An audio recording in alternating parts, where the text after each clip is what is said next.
Parliament के joint sitting का provision mentioned है आर्टिकल 108 में।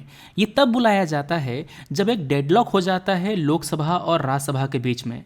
ये तब होता है जब कोई हाउस बिल को रिजेक्ट कर दे या फिर उस अमेंडमेंट पर एग्री ना करे। फॉर एग्जांपल, लोकसभा ने बिल पास किया, राज्यसभा के पास भेजा, अब राज्यसभा ने वो बिल रिजेक्ट कर दिया या फिर उस अमेंडमेंट पे डिसएग्री कर गया या फिर 6 महीने तक कोई काम ही नहीं किया उस बिल पे। तो ऐसे केस में डेडलॉक माना जाता है और उसी डेडलॉक को रिजॉल्व करने के लिए जॉइंट सिटिंग बुलाई जाती है। अब जॉइंट सिटिंग बुलाने का पावर प्रेसिडेंट के पास है, प्रेसिडेंट सम्मन करता है, मगर कौन करता है? प्रिसाइड करता है लोकसभा का स्पीकर। अगर अवेलेबल नहीं है तो लोकसभा का डिप्टी स्पीकर, अगर ये भी अवेलेबल नहीं है तो राज्यसभा का डिप्टी चेयरमैन।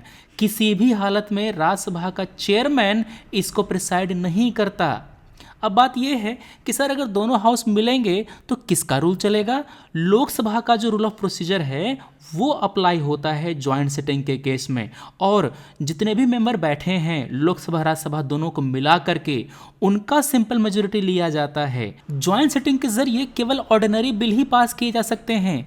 मनी बिल और संविधान अमेंडमेंट बिल के केस में जॉइंट सिटिंग नहीं होती। क्यों? क्योंकि मनी बिल के केस में लोकसभा प्रिवेल करता है और संविधान अमेंडमेंट बिल के केस में यह बिल लोकसभा और राज्यसभा दोनों के द्वारा इंडिविजुअली पास किया जाना चाहिए।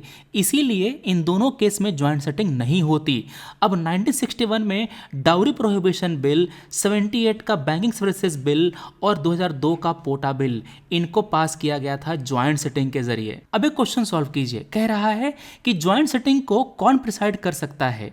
लोकसभा का स्पीकर? बिल्कुल जी। राज्यसभा का चेयरमैन? कभी नहीं जी। राज्यसभा का डिप्टी चेयरमैन? यस, अगर स्पीकर और डिप्टी स्पीकर न हो तो पहला तीसरा सही है, D will be correct answer.